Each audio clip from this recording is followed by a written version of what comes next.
Bonjour à tous, bienvenue pour notre troisième webinaire cas d'équipement. Nous sommes très heureux de vous accueillir aujourd'hui exceptionnellement en direct de Nantes. On a la chance de recevoir Jonathan et Maël Clavier. Bonjour messieurs. Bonjour. Bonjour. Voilà. On va laisser les gens arriver. On va leur laisser le temps d'arriver. Alors juste pour vous préciser, bien entendu, nous avons tous notre passe sanitaire. Voilà, c'est pour ça qu'on a enlevé nos masques. Et puis, sachant que par contre, pendant les formations que nous dispensons, que ce soit chez Atlancad ou chez Cas d'équipement, bien entendu, le masque est obligatoire, mais le pass sanitaire ne l'est pas. Voilà. Écoutez, messieurs, je vous propose de voir un petit peu comment dire notre première slide. Donc voilà, c'est-à-dire tout simplement vous présenter. C'est-à-dire que donc aujourd'hui, nous accueillons chez Cas d'équipement, on va dire Jonathan. Donc voilà. Donc Jonathan qui est BIM manager, mais pas que. Tout à fait. Donc j'assure la direction technique d'Atlancad. J'ai par le passé une expérience en bureau d'études structure pendant une quinzaine d'années où j'étais projeteur, ce qui me permet de pouvoir parler le même langage que vous. Et donc avec Jonathan, notre formateur, notre architecte, tu me disais avant des PLG, donc voilà. C'est ça, qui n'existe plus. Diplômé d'État maintenant. Ouais. Donc Maël, donc toi tu es sur Nantes du coup. Ouais, tout à fait. Donc je suis architecte sur Nantes, j'ai mon agence, petite structure, et puis à côté de ça aussi formateur Archicad pour Cas d'équipement. Ok. Bah merci à vous deux d'être là, ça nous fait énormément plaisir de vous recevoir. Donc l'idée de ce webinaire, c'est d'aborder un sujet extrêmement simple pour tous, je crois. C'est-à-dire comment fluidifier les échanges OpenBIM entre Archicad et Revit. Donc on a la chance du coup d'avoir un expert Revit et un expert Archicad, c'est bien ça? Ouais, tout à fait, exactement. Ok, bon bah super. Alors le déroulé du webinaire va être très simple. On vous propose de partir sur 45 minutes qui viennent de commencer, d'explications, de débats entre vous, entre nous, puis de partir sur 15 minutes de questions auxquelles on répondra plutôt à la fin du webinaire. Donc n'hésitez surtout pas à utiliser le chat, à poser un maximum de questions. S'il y a des choses que vous ne comprenez pas, pareil, réagissez. Nous avons Mélanie qui est sur le chat aussi qui nous fera remonter toutes les questions. Donc voilà, et si certaines questions n'ont pas pu être abordées, faute de temps, on reviendra vers vous par la suite. Tout simplement. Donc voilà. Alors, qu'est-ce que vous nous avez prévu, messieurs? Au sommaire, nous avons donc les problèmes fréquemment rencontrés et vous nous avez proposé 3 problématiques, le géoréférencement, les classifications et les IFC. Ok. Pourquoi juste ces problématiques-là? Parce que ce sont des problématiques qu'on rencontre tant dans notre pratique professionnelle quotidienne, sur des échanges entre partenaires, soit entre partenaires au sein d'une équipe de maîtrise d'œuvre ou avec des acteurs extérieurs. D'accord. Et c'est aussi des remontées d'informations, de problèmes souvent rencontrés par les personnes qu'on peut croiser lors des différentes formations. Donc ça nous a paru intéressant de faire un petit focus sur ces 3 sujets-là qui sont, on va dire, la récurrence des problématiques d'échange entre logiciels, et particulièrement entre Archicad et Revit. Ok. Oui. Au-delà même de projets menés en BIM, c'est vrai que ces thématiques ressortent de manière très fréquente.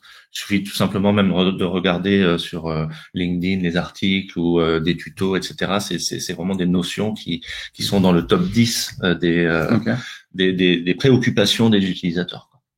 Ok, bon, très bien. Du coup, on va aborder tout ça. On va ensuite se concentrer sur la présentation de l'atelier Archicad Revit, donc atelier que vous animez tous les deux. On rappelle du coup que Maël, on a la chance de travailler avec toi avec Cas d'équipement, et que Jonathan, tu es chez Atlancad, donc faites 2 structures qui sont partenaires en fait, donc avec lesquelles et vous avez monté du coup ensemble cet atelier. Donc on va y revenir par la suite. Ensuite, toute la partie questions-réponses pour finir ce webinaire. Donc, encore une fois, n'hésitez vraiment pas à nous poser un maximum de questions. en lien avec tout ce qu'on va aborder. Okay. On y va, vous êtes prêts? Allez, on est parti. Allez. Donc voilà, le premier sujet, comme évoqué en introduction, c'est la thématique du géoréférencement. Aujourd'hui, systématiquement, enfin quasi systématiquement, ce sujet ressort.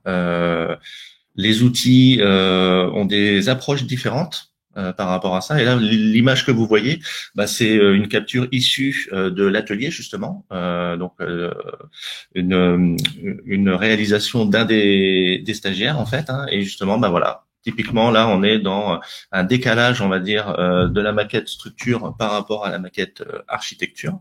Et voilà, vous l'aurez compris, l'idée de l'atelier, c'est justement d'aller dans plus de précision, d'explication, de manière à ce que les gens comprennent les réglages et permettent d'éviter ce genre de situation qui amène des difficultés de communication, de collaboration entre les différents acteurs. Mais ce genre de problématique, du coup, donc vous disiez que voilà, c'était quelque chose que vous abordiez pendant l'atelier. C'est quelque chose que vous voyez souvent au-delà des formations, vraiment vous dans... Ah bah oui, tout à fait. Moi, ça peut m'arriver très régulièrement de recevoir des maquettes de partenaires, quel que soit le logiciel sur lequel ils sont, et qui ne s'intègrent pas correctement à ma maquette archi, ou à l'inverse, si j'interviens avec d'autres archis, que nos deux maquettes ne correspondent pas. Donc c'est vrai que c'est un sujet qu'on rencontre très très fréquemment. Et après, du coup, avec quelques petites astuces, quelques règles un petit peu bien établies, ça fonctionne tout seul. Dès lors qu'on se met d'accord et que chacun sait comment il doit travailler, ça marche très très bien. Ok. Oui, complètement. Donc du coup, voilà, si on regarde un petit peu l'approche qu'on peut avoir. Donc dans l'idée, en fait, Archicad va permettre le géoréférencement grâce à la position très précise du point d'origine projet, grâce aux coordonnées GPS. Donc ça va être la base finalement. Et souvent, on a tendance à dire que ça va être l'architecte qui va géoréférencer sa maquette sur la base, bien entendu, d'un DWG fourni par un géomètre. Et du coup, l'architecte va référencer sa maquette qu'il va ensuite transmettre aux différents partenaires éco-traitants pour que ceux-ci puissent travailler sur cette base-là.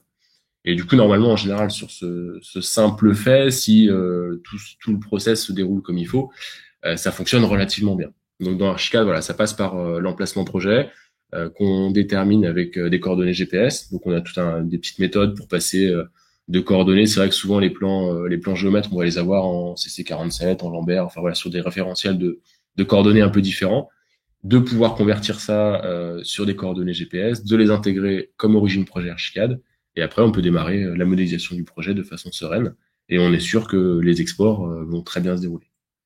D'accord.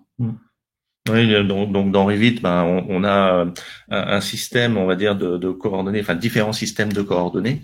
Donc ça fait partie des options lors de l'export de l'IFC. Et comme le disait Maël, en fait, voilà, le tout c'est d'être dans un référentiel commun. À partir du moment où tout le monde est bien d'accord sur ce référentiel, on est capable d'identifier le point de base du projet, le point de topographie. Donc c'est les termes Revit pour ceux qui les connaissent, mais c'est vraiment une histoire de référentiel. Et du coup, pendant l'atelier, effectivement, ça fait partie des exercices. Avec une explication partagée, c'est-à-dire que d'un côté vous avez l'explication dans Archicad, ce qui permet aux révisiens aussi d'apprendre un petit peu. Donc ça c'est un échange de connaissances qui est vraiment utile. Et puis d'un autre côté vous avez voilà la même chose dans Revit, et là de la même façon les archicadiens vont pouvoir profiter, mieux comprendre comment ça se passe pour son partenaire, son collaborateur, etc. Et puis ce qui ressort vraiment qui est qualitatif et qui est important dans tout ça, c'est réellement que ça permet en fait à des architectes ou à des BE de comprendre les attentes des uns et des autres. Parce que c'est vrai qu'il y a parfois il y a une méconnaissance en fait des métiers des uns et des autres, et le fait de pouvoir justement mettre en avant des problématiques rencontrées dans dans chacun des métiers, permet de se dire oui mais en fait je suis pas le seul à galérer. Donc du coup, j'ai tout intérêt effectivement peut-être à faire un petit effort pour faire en sorte que ça marche bien, parce que comme ça, quand mes copains vont me renvoyer eux de leur côté la maquette, bah, ils vont faire aussi les mêmes efforts. Et voilà, de fil en aiguille, comme ça permet effectivement de créer une vraie belle synergie. C'est tout l'objet du BIM, la collaboration. Et voilà, selon les outils, il y a des approches, des options différentes. Néanmoins, le résultat est le même et effectivement, bah, ça marche, tout simplement. C'est ça. Ouais, c'est vrai que souvent c'est un retour qu'on a. Oui, le BIM, ils me font bien rire, ça marche pas, quoi. On l'entend un peu moins maintenant. Ouais, ça commence on sent que le niveau de maturité des différents acteurs commence à monter crescendo. Crescendo aussi le fait que les projets commencent à sortir, les maîtres d'ouvrage s'emparent du sujet et sont demandeurs parce qu'ils ont compris l'intérêt pour eux. Et du coup, voilà, avec ce genre de petites astuces, jeux référencement ou autres, on permet aussi aux équipes de maîtrise d'œuvre d'avoir les armes et les outils pour répondre aux besoins des maîtres d'ouvrage. D'accord. Ok. Sur la partie géoréférencement, du coup dans Archicad, on a une deuxième méthode aussi en cas d'un projet par exemple déjà modélisé. Si on reçoit une maquette qui a déjà été faite, par exemple dans le cas d'un relevé d'un existant, ce genre de choses, qui n'a pas spécialement été géoréférencé comme il se doit, il y a un petit objet qui existe qu'on peut venir placer sur la maquette et qui va en fait décentrer le point d'origine du bâtiment, enfin de la maquette du projet et repositionner une origine différente, sans avoir de position physique différente. Parce qu'en fait, le Archicad, comme tout logiciel de 3D, agit dans une sphère. Et donc, dès lors qu'on vient déplacer très loin de l'origine le bâtiment modélisé, on va avoir des gros problèmes de vue en 3D, d'orbite pour tourner, etc. Donc, il faut toujours, comme dans tout logiciel, toujours travailler très très proche de l'origine projet. Et donc, ce petit outil, ce petit objet à placer va nous permettre de créer une origine artificielle, entre guillemets, mais qui va permettre de déplacer le projet. Et donc, bah, justement, dans l'atelier qu'on anime avec Jonathan, on se rend compte, voilà, si on positionne cet objet, quelle action ça a, comment la maquette va se comporter et tout ça. Donc, tout l'intérêt aussi de l'échange collaboratif et puis de visualiser en temps réel, j'agis sur ma maquette, je lui apporte une modification et qu'est-ce que ça veut dire en réception chez mon collègue en face. Oui, d'ailleurs pendant l'atelier, ça me fait penser à des anecdotes, mais je sais qu'avec Maël, on se connaît bien, on aime bien se challenger, etc. Et du coup, bah, c'est vrai que j'ai souvenir d'une session où en fait Maël avait volontairement positionné ce fameux objet à un endroit qui était pas le bon. Alors du coup, bah, les stagiaires étaient là, ouais super, on va assembler, bah non, ça marche pas. Et justement, bah, c'était pour montrer justement par l'exemple que bah voyez l'incidence de positionner cet objet à tel endroit, voilà, bah effectivement ça a bien marché. C'est juste que j'avais mal positionné volontairement cet objet. Voilà. Et donc ça c'est bon, voilà, oui, c'est le côté assez rigolo, assez sympa. Ouais. Bon, c'est des ateliers très bonne ambiance, hein, et bon, il y a plein d'anecdotes, on va pas toutes les passer, mais en tout cas voilà. Ouais, là il y a pas assez d'une heure, là faut réserver la journée. C'est ça. T'as des fans apparemment, Jonathan. Il y a Damien Mola qui nous dit que pour le coup il est resté sur ta méthode de modéliser un cube de GeoRef sur un point géo. Oui, alors ça c'est une astuce qui est bien connue dans la sphère des BIM managers. Pendant très très longtemps, je dirais, le géoréférencement posait tellement de problèmes que fallait qu'on trouve une solution. Et donc l'idée c'est de positionner un cube sur l'ensemble des maquettes, mais au même endroit. Donc on peut partir par exemple à 10 mètres de l'axe A, à 10 mètres de l'axe 1. Et puis voilà, tout le monde modélise le même cube au même endroit, si bien que quand on assemble les maquettes, si les cubes ne plombent pas, c'est qu'il y a un problème de géoréférencement. La difficulté, elle n'est pas tant sur les maquettes structure et archi, elle est davantage sur les maquettes fluides.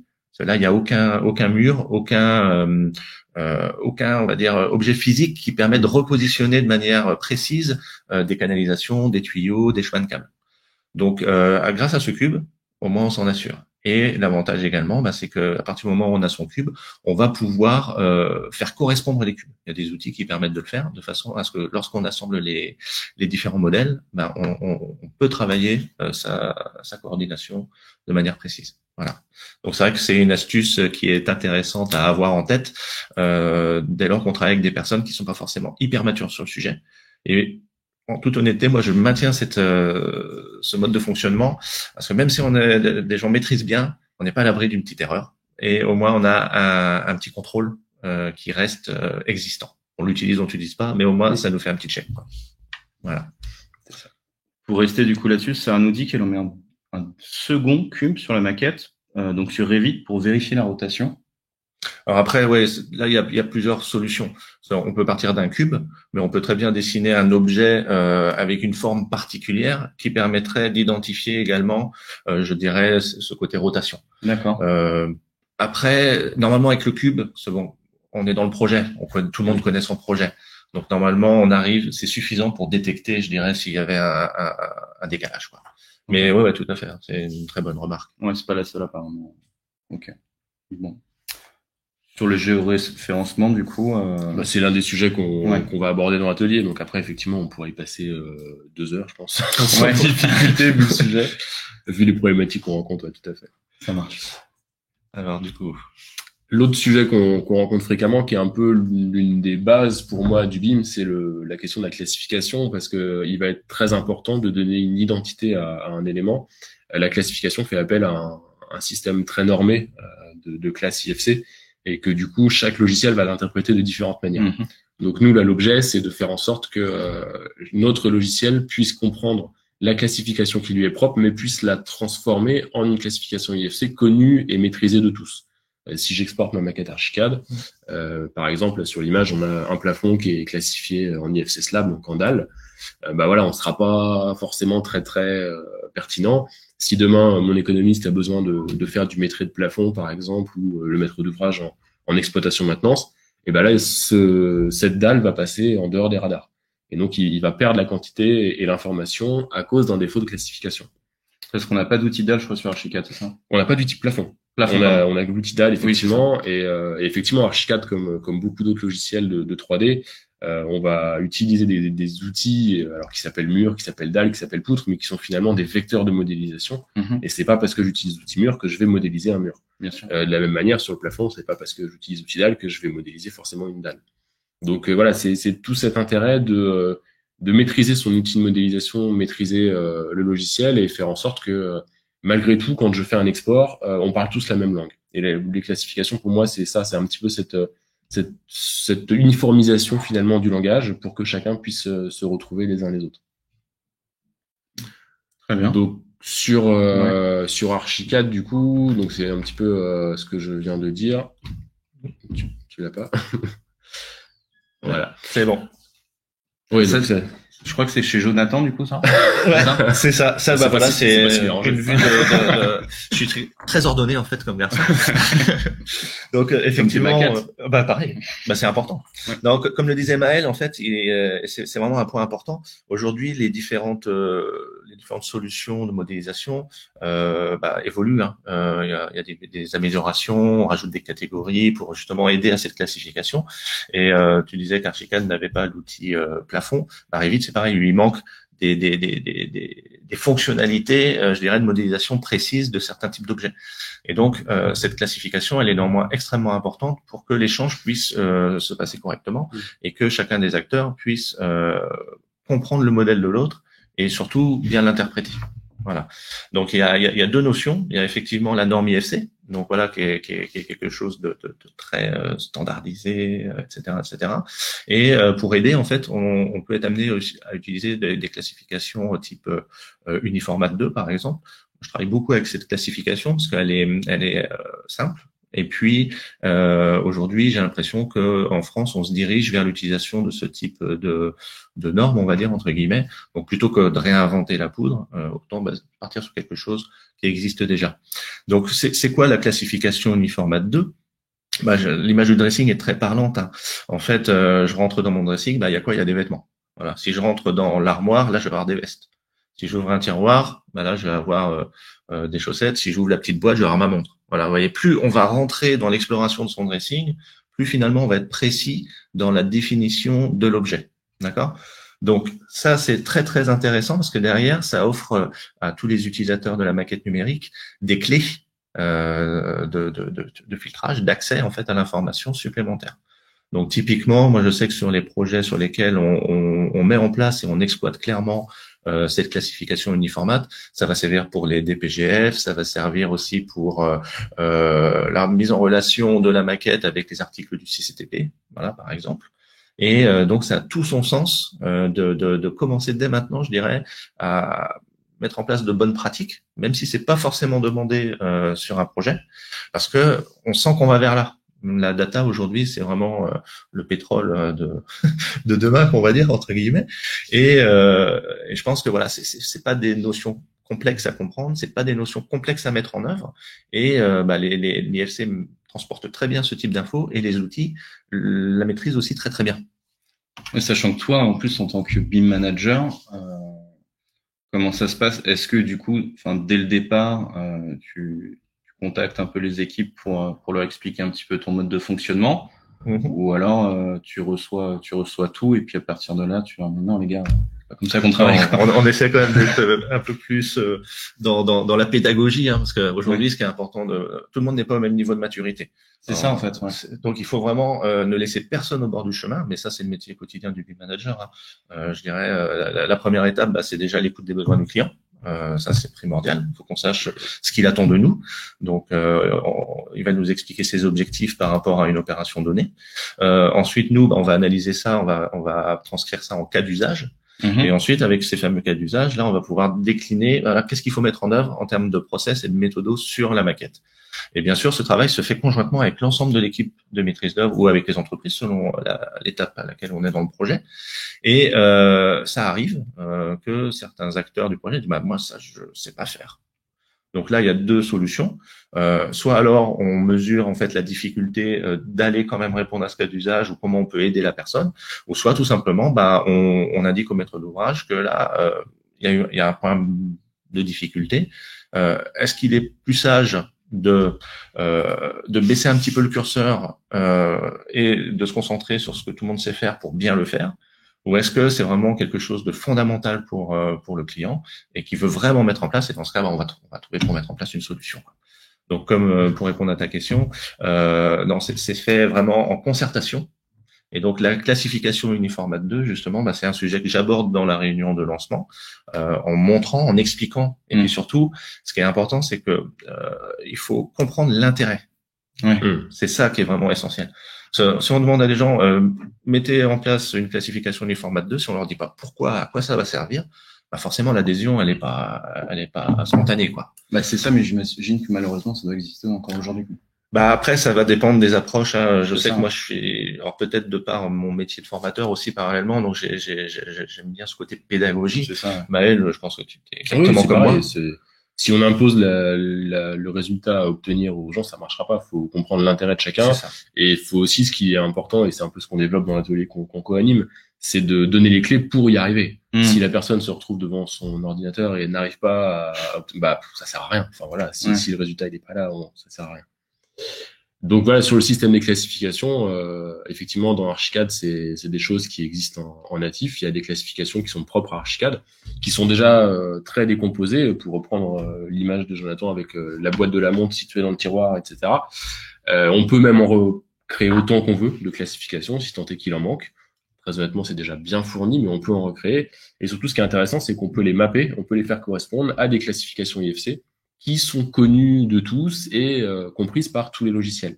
Donc c'est vraiment le gros intérêt aussi de nos outils, c'est de nous dire le Archicad en l'occurrence va savoir le faire. Je vais savoir dire par exemple que mon faux plafond, que ma dalle de faux plafond n'est pas une dalle mais est un faux plafond, et que du coup quand je l'exporte, ce faux plafond va devenir un IFC Ceiling qui sera ou IFC Covering selon les sujets, enfin voilà, et qui sera reconnu par Revit ou par tout autre logiciel lors de l'import. Donc c'est vraiment tout l'intérêt. Et on peut démontrer comme ça, comme je disais, on peut en créer autant qu'on veut, il n'y a pas de limite. C'est vraiment l'outil, le logiciel qui est au service finalement de ce qu'on souhaite faire. Et après, à nous de maîtriser notre outil pour faire en sorte qu'il puisse s'exprimer et être compris par les autres logiciels. Oui, tout à fait. Dans Revit, pour les utilisateurs de Revit, il y a un paramètre, tout simplement un paramètre de type qui s'appelle le code d'assemblage, qui pointe vers un fichier texte. Et effectivement, dans ce fichier texte, on retrouve par défaut, en tout cas dans les réglages de Revit, cette fameuse classification uniformat. Mais rien n'empêche de créer sa propre classification. Alors là, je pense plus à certains métiers ou certains projets très particuliers, notamment dans le secteur du traitement de l'eau, dont on travaille beaucoup dans BIM dans ce domaine-là. Et l'uniformat n'est pas forcément la bonne codification. Donc du coup, ça permet de ranger intelligemment les objets. Et si on l'uniformat est adapté, très bien, mais on n'est pas bloqué non plus. C'est-à-dire que tout comme dans Archicad, on a la possibilité d'aller créer ses propres classifications pour des besoins spécifiques. Voilà, dans Revit, on a exactement le même penchant, et ce qui va permettre justement de répondre aux besoins réellement, précisément d'un projet. Et donc aussi, ce qu'on disait tout à l'heure, que on a des outils qu'on va pouvoir détourner à outrance pour arriver à nos fins de modélisation d'un projet. C'est encore une fois, c'est le logiciel qui est au service, alors en l'occurrence dans Archicad, au service de l'architecture et de la conception des concepteurs, enfin de la liberté de conception des concepteurs. Et du coup, quand on maîtrise ce détournement, l'un des objets de l'atelier, justement le workshop qu'on fait, c'est de se dire, de me donner la carte en fait pour aller chercher la bonne information au bon endroit. Là, effectivement, quand on voit la succession des fenêtres à ouvrir pour aller dire que mon faux plafond de dalle est finalement un IFC covering ou IFC ceiling, voilà, c'est un petit peu tortueux. Ouais. Donc on regarde ensemble et puis une fois qu'on a la carte, une fois qu'on sait où aller chercher l'information et où aller la mettre, c'est vraiment très très simple. Donc c'est un petit peu l'idée finalement, c'est de pas se retrouver tout seul devant cette multitude de fenêtres sans avoir le GPS entre guillemets qui va nous permettre de trouver la bonne route et d'aller directement à la bonne information au bon endroit et du coup d'avoir un export de maquette qui soit vraiment propre et qui soit compréhensible par tous. Ouais, dans Revit, c'est pas tout à fait la même approche. C'est pas une succession de fenêtres. C'est plus en fait l'utilisation de certains paramètres. Je pense notamment à IFC Exportaz ou des choses comme ça que l'utilisateur va renseigner en fait dans sa maquette. Et lors du paramétrage de l'export IFC, ça va pointer vers un fichier dans lequel finalement on va indiquer cette catégorie IFC. Voilà, on va pouvoir agrémenter des propriétés, etc., etc. Mais ça, on y reviendra un peu plus tard pendant la présentation. Voilà, donc il y a deux approches différentes, mais c'est pareil, il y a besoin du GPS, voilà, dans chacun des outils pour savoir où on doit aller et comment ça fonctionne. Voilà, tout simplement. Voilà, pour les classifications, je pense qu'on est pas mal. Alors, bien entendu, enfin là, c'est ce qu'on dit. Pour la partie donc géoréférencement qu'on a vu au début et classification, malheureusement on n'a pas assez de temps. Ce que vous disiez tout à l'heure, vous pourriez passer plus de 2 heures à en parler. Et justement, vous passez ces 2 heures en fait pendant l'atelier. Donc on en reparlera. Ouais, tout à fait. On va vraiment dans le détail. Et le but de l'atelier, c'est de faire en sorte que le stagiaire ou la personne avec qui on fait l'atelier, quand il sort de l'atelier, il sache faire. Et que justement, il n'a plus besoin de ce GPS, qu'il connaisse la route tout seul, quoi.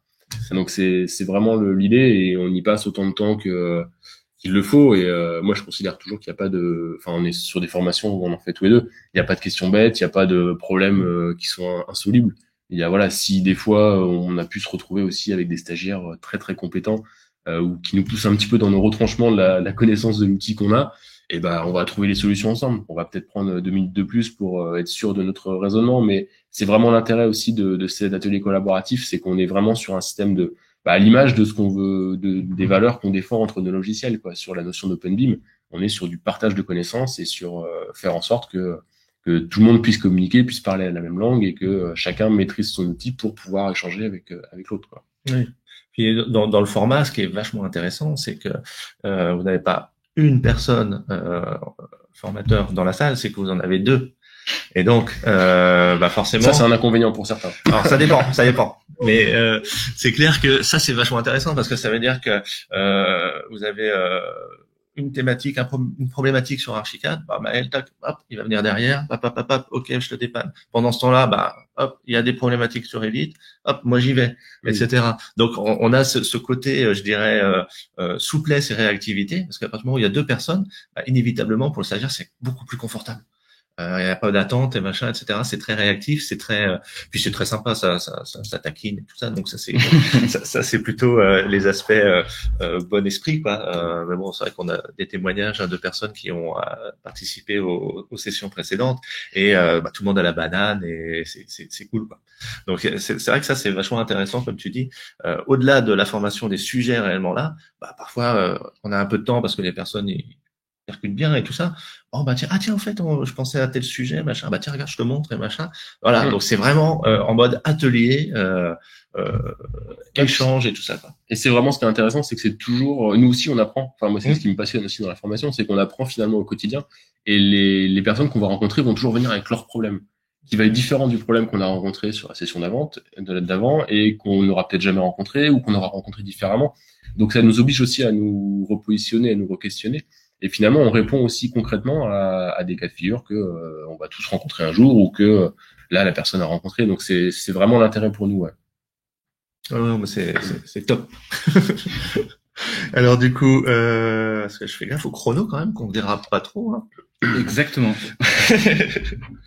Donc voilà, bah là concrètement, voilà, c'est ce qu'on disait tout à l'heure. Hein, c'est si on ne montre pas clairement pourquoi on met en place une codification, une classification, à quoi ça sert, bah, c'est très difficile de susciter l'adhésion. Là, vous avez des petites captures, hein, donc dans des visionneuses IFC gratuites. Hein. Bon, je pense que la plupart d'entre vous les connaissent. BIM Collab Zoom, BIM Vision, Solibri, etc. Et là, on voit concrètement, alors c'est peut-être un peu petit, mais on voit l'utilisation qu'on peut faire justement de cette classification uniformate pour de l'aide à la compréhension de maquette, pour dénombrer un certain nombre, enfin voilà, des quantités, pour faire de la vérification, etc., etc. Donc là, on est vraiment avec ces quelques captures-là. Et là, bien sûr, ces exercices sont réalisés pendant l'atelier, parce que voilà, il y a rien de plus fondamental de comprendre pourquoi je fais quelque chose. Si je n'ai pas cette information-là, bah forcément, on va pas avoir envie d'y aller parce qu'on a toujours 10 000 choses à faire. Hein. En BE ou en cabinet d'architecture, le temps, on bosse quoi. On n'est pas en train de se tourner les pouces quoi. Bah top. Vous utilisez juste au niveau des visionneuses, enfin pendant l'atelier, c'est pareil, vous utilisez quelle que soit la visionneuse. Toutes, nous on a nos préférés, chacun de par nos usages respectifs, mais on les connaît à peu près toutes, je pense. Enfin du moins les principales. Et c'est pareil, si la personne avec qui on va travailler dans l'atelier a ses préférences sur une visionneuse, et voilà, on est capable de l'installer sur les machines sans problème. Et le but, c'est qu'on soit comme à la maison, finalement. Donc, quand on soit à la maison, quand on y retourne réellement, bah, qu'on sache faire, qu'on ait eu les clés, quoi. Donc, non, là-dessus, les visionneuses, il n'y a pas de limite, je pense. Ouais, non, c'est des outils qui sont plutôt simples en termes de prise en main. Et même, on a eu le cas plusieurs fois hein, pendant les différentes sessions où des personnes, justement, bah, ne connaissaient pas du tout. Et ça leur a permis également de s'enrichir sur cet aspect-là, parce que du coup, ouais, mais c'est intéressant.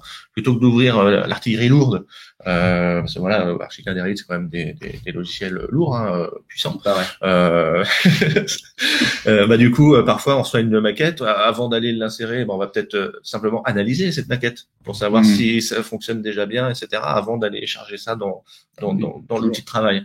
Donc un petit check, hop, on se met en place ces petits contrôles, hop, et puis après ouais, je la valide, je travaille avec quoi. Donc voilà, ça c'est aussi des petites choses qu'on aborde. Parce que voilà, c'est aussi l'occasion d'échanger sur les pratiques de chacun. Donc un BE, un archi, nous-mêmes, par rapport à ce qu'on rencontre au quotidien, etc., etc. Donc voilà, donc les visionneuses font également partie effectivement du programme de cet atelier, parce que voilà, c'est toujours du plus. Tac. Ah là là. Quoi, les IFC, c'est ça? Des mots un peu barbares, je crois.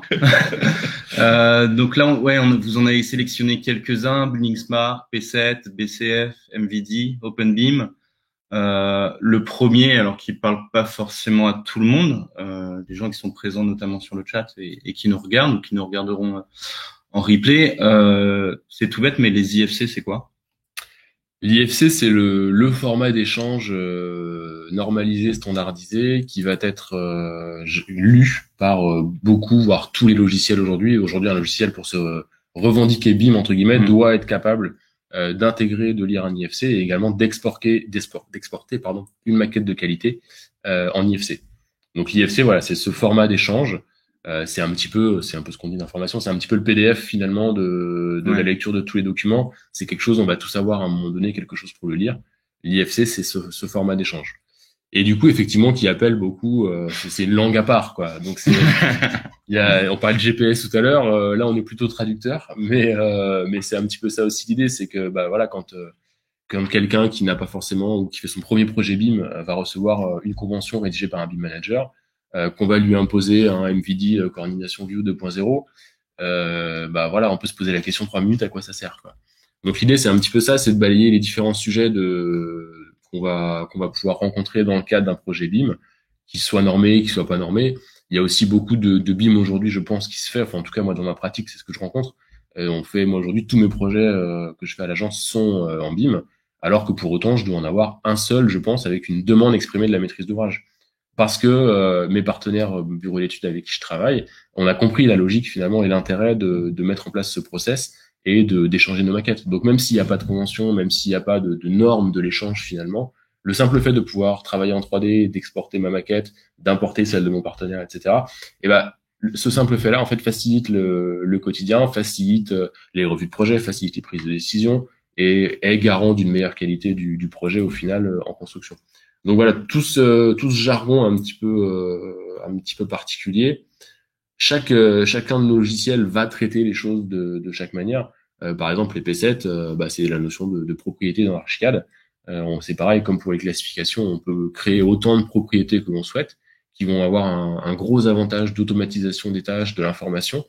Donc après, c'est de se dire, la propriété que j'ai créée sur Archicad, je veux qu'elle soit lue par Jonathan dans Revit.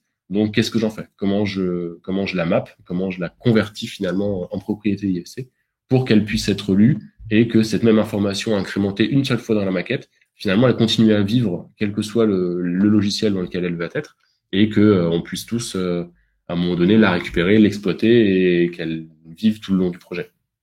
Oui, tout à fait. Pour rebondir sur ce que dit Maël, c'est vrai que quand on découvre un peu cette norme IFC là, on a l'impression d'aller sur une autre planète, quoi.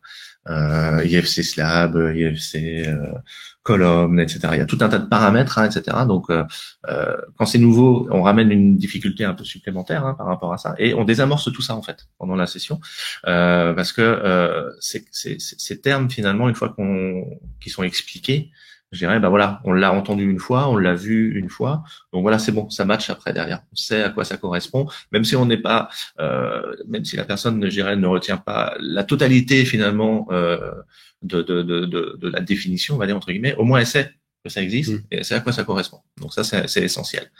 Et puis après, il y a aussi toute la partie je dirais analyse des cahiers des charges BIM, des conventions BIM, etc. Et en fait, pendant l'atelier, il y a une partie en fait du programme qui consiste justement à décrypter tout ce langage pour aider, les BIM coordinateurs, les BIM managers qui sont avec nous dans la salle à comprendre, tout simplement. Comprendre, voilà, qu'est-ce qu'on attend de moi, qu'est-ce qu'on veut, que signifie un P7, un BCF, un MVD, etc., etc. Donc on indique aussi des sites intéressants à avoir dans ses favoris. Donc vous voyez Building Smart, donc c'est l'association internationale qui fluidifie les échanges entre les différents acteurs du monde de l'industrie, du bâtiment, etc., etc. Donc c'est eux qui portent le développement de l'IFC. En France, le chapitre français, c'est Média Construct. Donc voilà, pareil, ça, on indique en fait et on donne en fait les liens pour permettre après à chacun de pouvoir aller creuser par lui-même davantage s'il le souhaite, affiner ses connaissanses. Voilà, il y a aussi un côté curiosité par rapport à tout ça. Et puis pour reprendre l'image de Maël. Par rapport à l'IFC, voilà, c'est vraiment la photo, le PDF en fait d'une maquette à un instant T, avec de la data, etc., etc. Et toute la difficulté pour les logiciels, ça va être lors de l'export de traduire dans un langage, mais il y a aussi lors de l'import le même effort de traduction. Voilà. Et pour illustrer ça, si vous prenez un PDF, Word est capable de l'ouvrir. Mais est-ce que pour autant vous allez récupérer la totalité de la mise en page, etc., etc. Non, pas nécessairement. Justement, l'atelier, nous, on met en place les petites rustines, les bons réglages, pour faire en sorte que quand on l'ouvre, ce soit bien compris par les différents logiciels. Voilà. Et du coup, de traiter aussi la notion de BCF, c'est quelque chose qu'on aborde pas mal, parce que c'est un format aujourd'hui qui est vraiment pratique, qui a l'avantage de créer des fichiers qui sont très légers. Et donc de pouvoir faire de la communication sur la maquette, de pouvoir cibler des problèmes, de sélectionner un élément, de dire, par exemple, moi, ça m'arrive régulièrement de dire, la gaine que tu as mis dans la gaine technique, enfin ta gaine de ventilation dans ma gaine technique, la gaine technique est trop petite, est-ce que si je l'agrandis de temps, ça fonctionne? Et ça, c'est de l'échange, plutôt que de faire un mail pour ça, on va utiliser le BCF, donc dans Archicad, ça va être la notion de sujet, ça peut être aussi via des plugins, par exemple, moi je sais que j'utilise beaucoup le BCF Manager de BIM Collab. L'avantage aussi du BCF, c'est que on va savoir le lire dans une visionneuse. Donc même quelqu'un qui n'a pas de licence de l'un de nos outils, l'un de nos logiciels, va être capable de lire finalement et de retrouver l'historique des échanges sur les différents problèmes. On va pouvoir classifier les questions. Est-ce que ça, c'est d'importance très importante, très primordiale, il faut vraiment le traiter rapidement, ou est-ce que ça, c'est juste un petit aide-mémoire par la suite. D'accord. Donc ça permet aussi d'organiser le travail et d'avoir cette information directement dans notre logiciel. Donc ce qu'on va aborder, voilà, je disais dans Archicad, c'est la notion dans les plus récentes versions là, des sujets, dans les versions précédentes, c'est la notion d'annotation. Donc comment est-ce qu'on va savoir faire dans nos logiciels, dans Archicad, pouvoir à la fois lire un BCF, en générer un, y répondre et que la remarque que je fasse à Jonathan, il sache la retrouver et qu'elle soit surtout qu'elle soit crédible, enfin que Jonathan récupère la même remarque que celle que j'ai pu émettre, qu'il n'y ait pas de déformation de l'un à l'autre, quoi. Oui. Et ça c'est pareil, ça c'est un cas pratique qu'on met réellement en place pendant l'atelier, parce que l'avantage du BCF, c'est qu'avec le plugin gratuit BCF Manager, effectivement, vous avez dans Archicad la boîte de dialogue avec une interface, et c'est la même interface dans Revit. Et quand on échange avec les stagiaires, ils se partagent justement leurs remarques, leurs BCF, et bien en fait, ils visualisent concrètement que ça marche, quoi. C'est-à-dire que je clique sur la remarque que l'architecte sur Archicad m'a envoyée, je suis dans Revit, je clique, bam, ça s'oriente, bam, j'ai tout de suite la bonne information, quoi. Et là, c'est cool, quoi. Parce que là, la démonstration, elle est parfaite, quoi. Donc voilà, c'est un sujet qui est extrêmement intéressant et c'est vrai qu'il est abordé parce que voilà, aujourd'hui, c'est un très très bon moyen de communication. Donc BCS, c'est-à-dire BIM collaboration format. C'est vrai qu'on ne l'a pas dit parce qu'on est tellement habitué à utiliser ça. Voilà, il y a des outils gratuits qui permettent de vraiment bien travailler à partir de ces de ce type d'échange, et ça fait partie effectivement des sujets traités pendant l'atelier, quoi. Top. Je pense que c'est un bon résumé du coup, d'une partie des choses qu'on voit dans l'atelier, parce que du coup on va venir dessus. L'atelier dure quand même 2 jours. Tout à fait. Il n'y a rien de trop. C'est ce que vous disiez. En fait, ce qui est sympa pendant l'atelier, et puis vous l'avez résumé un peu pendant le webinaire, c'est que malgré que ça soit une formation en mini-groupe, donc l'idée pour vous expliquer de cet atelier, il nous faut au moins un révitien et au moins un archicadien pour que l'atelier puisse se lancer.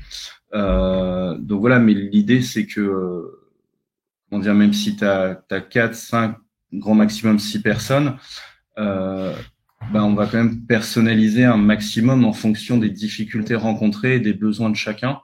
Ça, c'est plutôt chouette, ce que vous expliquiez tout à l'heure. Alors, je crois aussi qu'il y a un truc qui est assez sympa qui se passe pendant l'atelier, c'est que vous n'hésitez pas à échanger les rôles entre les stagiaires, quoi. Ouais, tout à fait. Tu n'es plus architecte maintenant, tu es bureau d'études. C'est ça. Tout à fait. Et Jonathan comme moi, on est convaincu que on va pas choisir nos partenaires en fonction de l'outil qu'ils utilisent, mais parce que il me paraît important aujourd'hui de maîtriser notre outil et de pouvoir discuter avec les autres. Donc moi, c'est pas parce que j'ai des révisions en face de moi, je vais pas essayer de les convertir à Archicad. Ils seront convaincus tout seuls à la fin de l'atelier. Mais voilà, c'est vraiment pas l'idée. C'est de se dire, moi j'utilise Archicad. Comment est-ce que Archicad peut discuter, peut dialoguer de la meilleure des manières possibles pour faire en sorte que la personne qui utilise Revit en face de moi récupère une maquette qui soit très fiable et que je lui facilite le boulot. Et de la même manière, si le Revitien a travaillé sur Revit, comment moi je peux récupérer ces infos pour, pareil, ne pas avoir tout à refaire. Ouais. Et on est vraiment, je pense que c'est le gros intérêt de cet atelier qu'on a monté, c'est qu'on n'est pas sur une session de formation, comme on peut en faire aussi ensemble, enfin chacun de notre côté, mais à côté, avec des formations un peu plus empiriques, entre guillemets, sur l'apprentissage du logiciel, sur tout ça. Là, on est vraiment dans un atelier collaboratif. On est vraiment dans un atelier, c'est l'open BIM, c'est le quotidien de ce qu'on vit. Et je pense qu'on a assez bien traduit dans cet atelier finalement, quoi. C'est vraiment le côté workshop qui nous intéresse. Chacun vient avec ses problèmes et puis on est dans l'échange, quoi. Non, mais c'est comme le dit Maël, aujourd'hui, en fait, on ne choisit pas un partenaire par rapport à son outil, on le choisit par rapport à ses compétences. Voilà, et ça c'est essentiel. Et il y a pas du tout de volonté de convertir l'un ou l'autre. Alors on se taquine et en fait c'est même pas nous les pires. Non, c'est ça. C'est souvent les stagiaires. Parce que la dernière fois là, il y avait compète. Ah bah nous on va faire ça. Tac, on était plus vite. Archicad c'est nul. Et puis après, ah bah tiens, t'as vu WhatsApp, c'est déjà fait. Ah Revit c'est pas bien. Donc c'est pas mal avant le webinaire aussi tous les deux. Ouais, bah, oui, c'est le jeu aussi. On se le laisse, ça fait quelques temps qu'on pratique. C'est le jeu. Mais c'est vraiment ça qui ressort. Et Maël l'a très bien dit. Hein. À l'issue de ce workshop, l'idée, bah, c'est que les gens aient les clés, soient rassurés justement par rapport à la possibilité de bien communiquer avec ses partenaires. Et Maël l'a très bien dit. C'est-à-dire, c'est pas parce que moi, même si on me demande pas du BIM, bah, avec mes partenaires, on le met en place systématiquement. Bah, à l'issue de l'atelier, ça vous permet de vous convaincre qu'effectivement, c'est pas parce que le client le demande qu'il faut le faire et s'il le demande pas, je le fais pas. Non, on va pouvoir tirer profit. À partir du moment où on a toutes les cartes en main pour pouvoir correctement travailler, il n'y a aucune raison de se priver finalement davantage, quoi. Voilà. Tout à fait. Alors juste pour la partie un petit peu organisationnelle, du coup, je me permets, je suis désolé. Donc vous avez des dates sur Paris et Nantes qui sont fixées sur le début et fin novembre. En fonction de vos emplois du temps, bien entendu, mais ça nous est arrivé par le passé. On a aussi la possibilité d'organiser cet atelier pour une agence, par exemple. Une agence, c'est un bureau d'études qui travaille souvent ensemble et qui se dit bah ouais, il faudrait qu'on améliore, qu'on fluidifie un peu tout ça. Donc pourquoi on passerait pas un peu entre les mains de Maël et Jonathan? Ça nous est arrivé. N'hésitez surtout pas à nous contacter, que ce soit nos collègues de chez Atlancad ou nous qui a d'équipement directement. Donc voilà, en termes de tarifs, donc on est à 600 € par jour, donc 1200 €. On vous rappelle que vous avez la possibilité, bien entendu, de vous faire rembourser en partie, voire en intégralité, la formation via votre OPCO ou via le FIFPL, via les HFIS, etc. Donc voilà, n'hésitez pas à nous téléphoner pour qu'on puisse vous renseigner, vous aiguiller au mieux là-dessus par rapport à tout ça. Donc voilà, je crois qu'on a un petit peu fait le tour par rapport à l'atelier. Je vous propose, parce que on a pris un peu de retard, mais on s'en doutait parce que vous êtes deux grands bavards. Du coup, quand on regarde un petit peu les questions qui ont pu se poser pendant le webinaire, donc on a répondu au tout début à une ou deux questions, notamment sur le géoréférencement. On nous demande, du coup, c'est Benoît qui nous demandait, qui nous dit quid des classifications uniformat, omniclass, est-ce que vous les utilisez? Alors moi, comme je le disais tout à l'heure, hein, l'uniformat c'est quelque chose que je propose systématiquement. Après, bon bah comme je l'ai dit, il faut susciter l'adhésion. Si les personnes sont vraiment pas motivées par le truc, etc., je vais pas faire mon lourd à insister, quoi. Sauf si bien sûr c'est une demande expresse du client. On a une mission à accomplir, donc il faut qu'on mette tout en œuvre pour répondre au maximum à ses besoins. Donc l'uniformat, moi je l'utilise couramment, et comme je le disais tout à l'heure.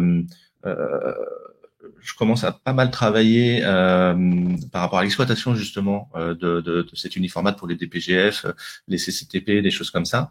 Donc j'ai du sujet développement parallèlement à tout ça.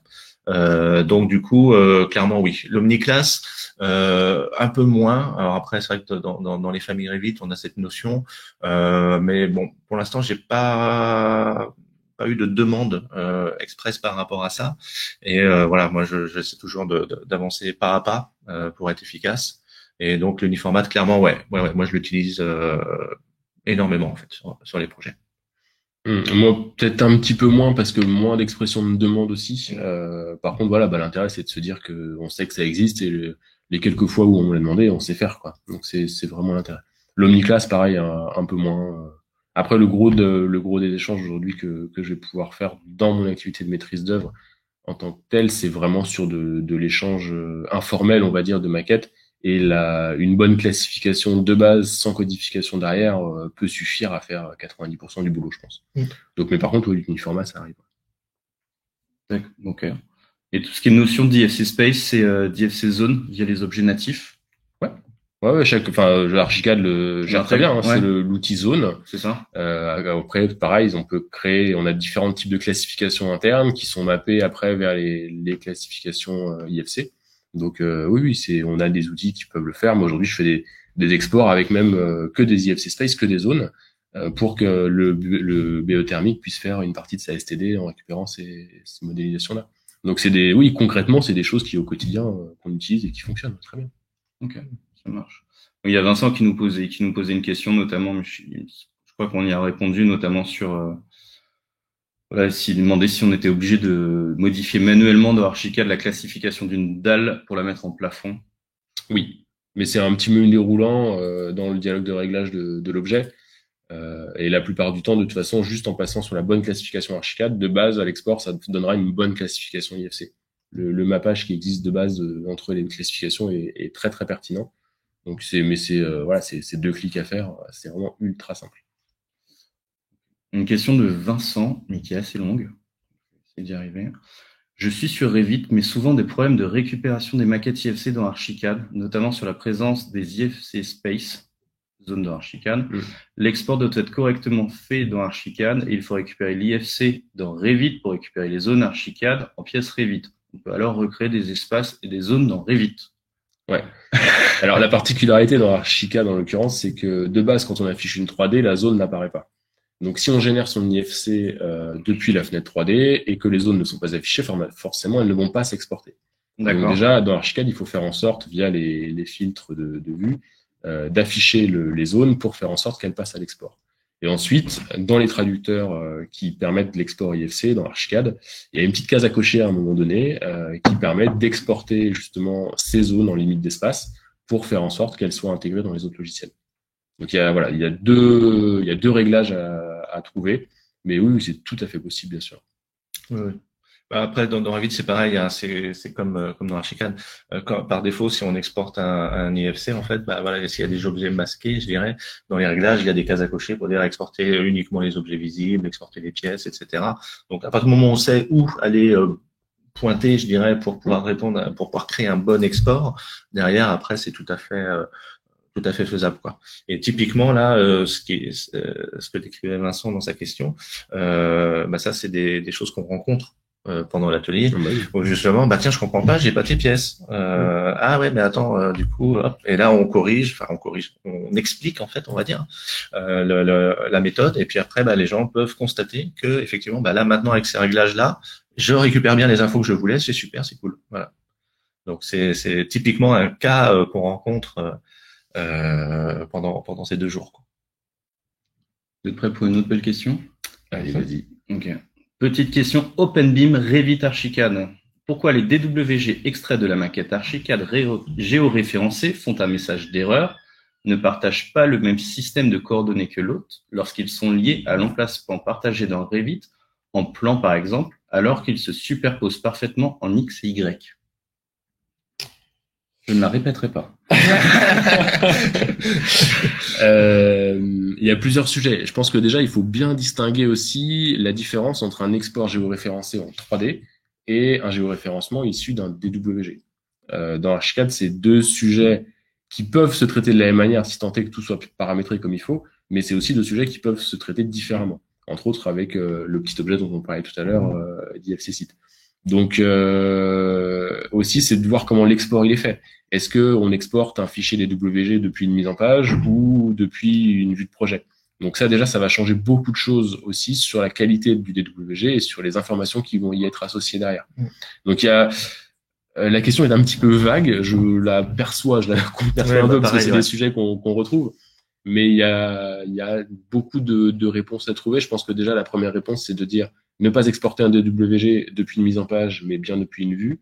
Et puis faire attention à la concordance entre l'origine projet et éventuellement le placement de cet objet IFC, voir ce que ça donne sur de l'export. Ouais, tout à fait. Mais si on est parti du DWG du géomètre, normalement il y a pas de chance il y a peu de chances que ça ne fonctionne pas. Oui, tout à fait. La notion de géoréférencement, c'est très important. Est-ce que j'exporte une vue, est-ce que j'exporte une présentation ou une feuille? Parce qu'en fait, ce qu'il faut bien comprendre, c'est que la vue elle est extraite du modèle. Donc, si le modèle est correctement géoréférencé, ma vue DWG sera correctement positionnée dans l'espace. Une feuille, c'est volant. Il n'y a pas réellement de géoréférencement. Donc, de la même façon que dans Archicad, dans Revit, alors il y a des plugins maintenant qui permettent de réintégrer cette notion dans les feuilles et machin, mais par défaut, c'est une feuille, quoi. Donc, la feuille, elle n'a pas vocation à être géoréférencée, quoi.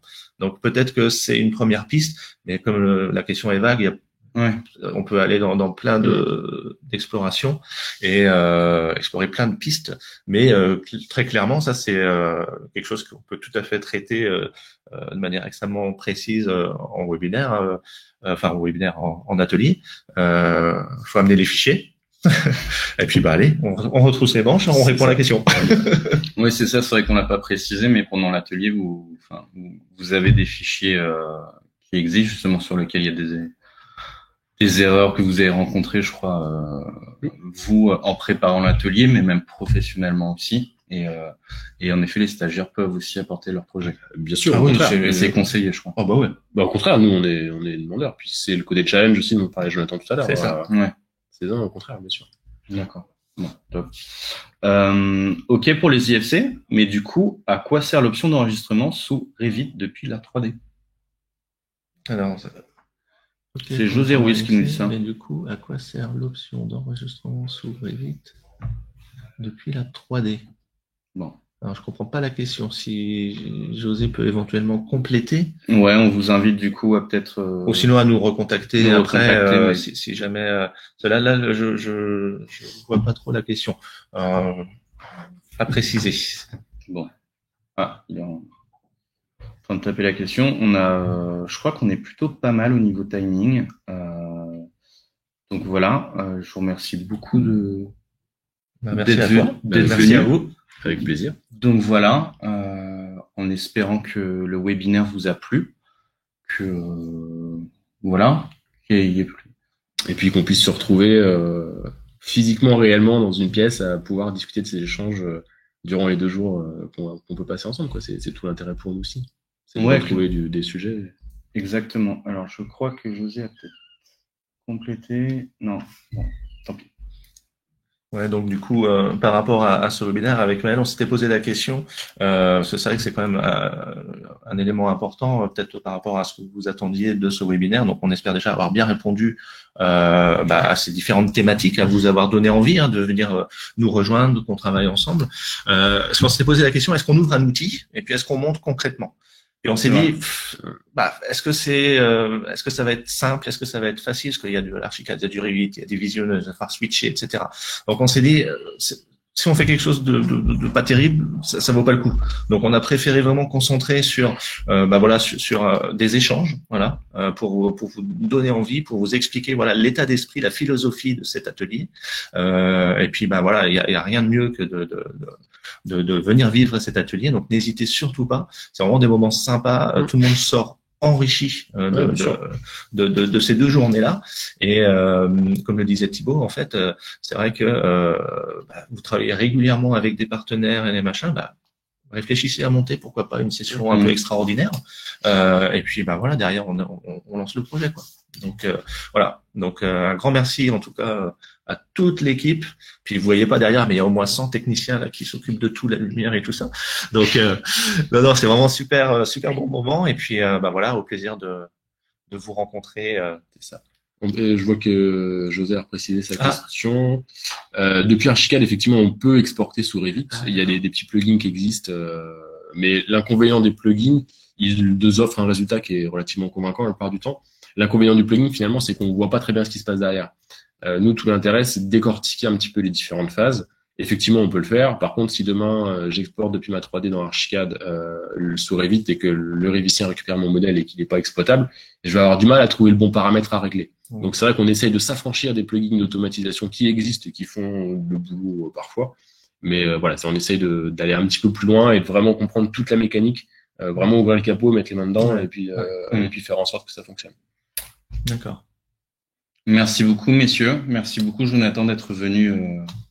Merci à toi. Depuis ton fin fond de la Bretagne. Donc voilà. Merci beaucoup, Maël. Avec grand plaisir. Merci à toi. Donc voilà. On espère que ce webinaire vous a plu. Donc c'était notre 3e webinaire Archicad.